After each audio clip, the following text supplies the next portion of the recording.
Hey guys, welcome back to my channel. Today's video is on the preview of Business Proposal Episode 7. In episode 7, after valiantly appearing at the hotel lobby as a knight in shining armor, Tae-moo continues to fawn over Hari over dinner with her college friends. His wealth flaunting gestures and sweet yet clingy ways appear to turn the ladies green with envy, including Yora. As the ladies pry further about the duo's relationship, Hari is surprised at how naturally Temu's responses roll off his tongue, from articulating what he likes about her to when he first fell for her. She is even more flustered, however, when he eventually reveals to the ladies that they both work in the same company and him being the president no less. The surprises continue as Themo informs the ladies that he and Harry will be spending the night at the hotel. Already feeling uneasy that her boss was acting as a boyfriend, Harry is even more uncomfortable at having to share a room with him. With her in the suite bedroom and him on the couch, the proximity of being that much closer to each other keeps them both up for the most of the night. In the meantime, Yora, ticked off that Harry was able to meet herself such a perfect guy, spilled the beans about Harry Newbu to Minwoo. The next morning, Temu continues to go above and beyond, sending Hari a selection of fresh clothes to their room and adjusting his schedule to stay on with her in Sokcho. He even takes her and her friends, including Minwoo, out on his grandfather's fishing yacht for the day, hoping to see dolphins, which is on Hari's bucket some tension brews on the boat when Minwoo confronts Tae-moo on the side about him dating Hari out of concern for his long-term friend. This offends the young president, who warns the chef against judging his girlfriend.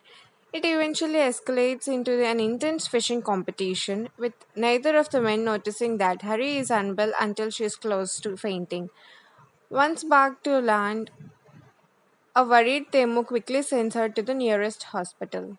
Back in Seoul, Young-seo emerges from her drunken stupor and realizes that she isn't in her own apartment.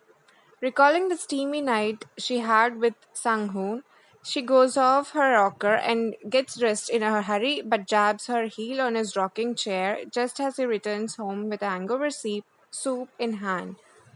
Even after their shared intimacy, Young-soo continues to draw the line between them, asking Sang-hoon to pretend the night never happened, much to his disappointment. He throws in sorrow at his favorite eatery, frustrated at Young-soo's select actions despite knowing how she feels. Sang-hoon thinks that back to their first encounter outside the convenience store and how he fell in love with Young-soo at first sight, just as she did with him.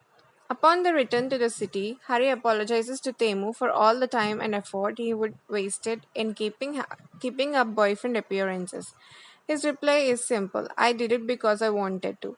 Temu finally plucks up the courage to confess his feelings to Hari and chooses to be considerate by giving her time to think things through. His impatience eventually gets the better of him, however, thinking out loud the next day that he should have given her a deadline to respond. Taemoo tells Sanghun of his confession, but in the later's books, Hari's radio silence is already considered a rejection. Over a tteokbokki lunch, besties Hari and Young-soo get each other up to speed on their respective weekends. Young-soo admits that she remembers nothing of her night with Sang-hoon, which was why she had told him to do the same. Though Hari does not let on about hers at first. Young-soo finds out when she sees a picture of both her and Tae-moo on Hari's phone. Hari has more weighing on her mind and heart after that lunch, particularly after hearing about Tae-moo had had helped with the peeing Tom case and even thinking back to the earnest, sincere look in his eyes from the night before.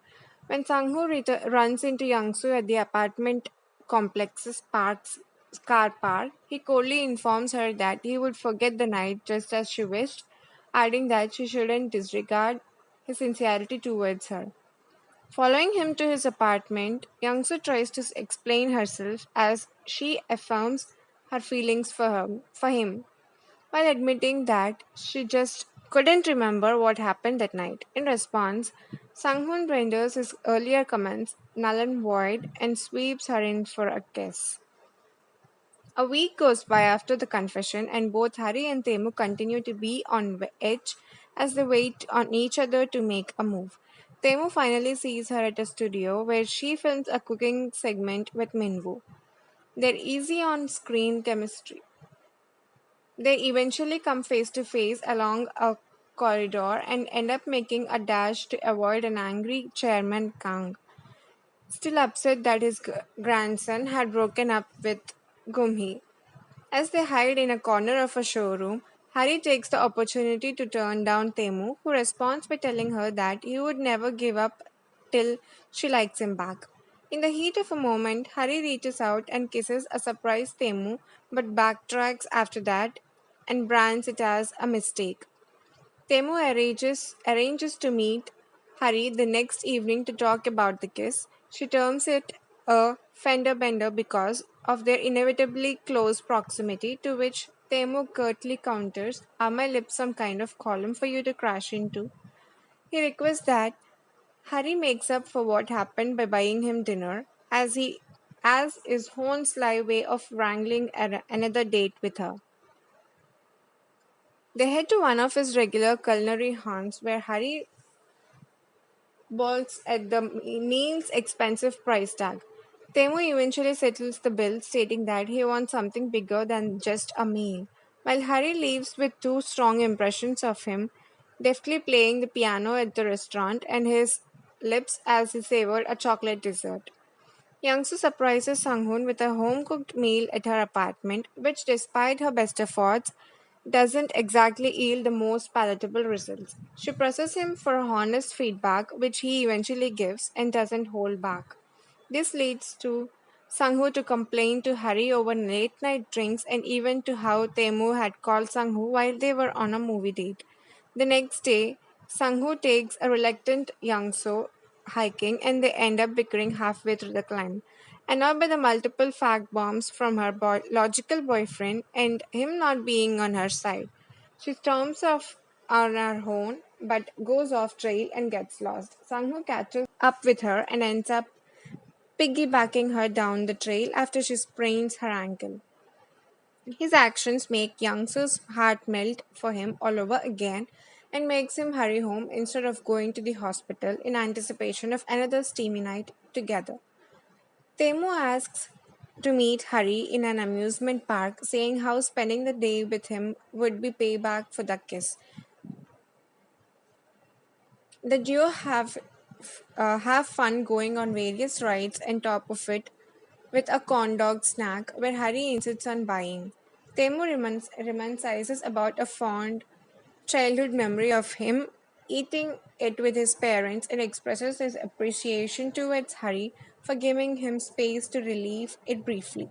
The moment gets interrupted when she receives a call from her brother Hamin that their parents were at the hospital. Her father for acute appendicitis and her mother for light burns on her arms. Then they get upgraded to a VIP room thanks to Temu, who's made to introduce himself as Mr. Guy from the food product development team. While helping out Hamin at the fried chicken restaurant, Minwoo accidentally breaks a glass and cuts himself. When searching for a plaster in Harry's home, he unintentionally spots a relationship contract in a drawer. Later, as he comes across Hari and Temu at a park near the restaurant, Minwoo strides over and punches Temu out of anger. In order to protect Temu from any potential backlash, Hari drags Minwoo away. At a cafe, Minwoo shows Hari the contract he had found, upset that she had never told him about it. In turn, Hari tells him that this is not something he should be privy to and asks him to formally apologize to Temu. The new week starts off with the food product development teams heading out on their field day, pitting themselves against each other in dodgeball. The stakes The stakes are raised for all participants when it's announced that the event's MVP would go on one dinner with the president. Despite spraining her wrist in a previous match, Harry bounces back big time and clinches the highly coveted MVP award and the dinner. However, Harry's celebratory mood dissipates when she finds out from that Tae-moo had gone on a blind date. Unknown to Harry, his date is Jo Yoo Jung. Harry finds herself upset that about Tae-moo actually going on a blind date and going back on his word of how he would keep trying with her till she accepts him. Though acknowledging that she has no right after hiding her own feelings, Harry decides to go to Temu. She finally confesses her feelings for him over the phone and pleads with him not to go on the date. Temu, on the other hand, turns out to be waiting for Harry at her house to ask her out again. They both get stuck in traffic trying to get to each other, but eventually leave their respective vehicles and find middle ground at a pedestrian overpass. If you come any closer, I'm never going to let you go again. Temu tells Harry, who takes confident step towards and pays him back with a kiss.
Thanks for watching. Please to subscribe and share so that I could do more videos like this.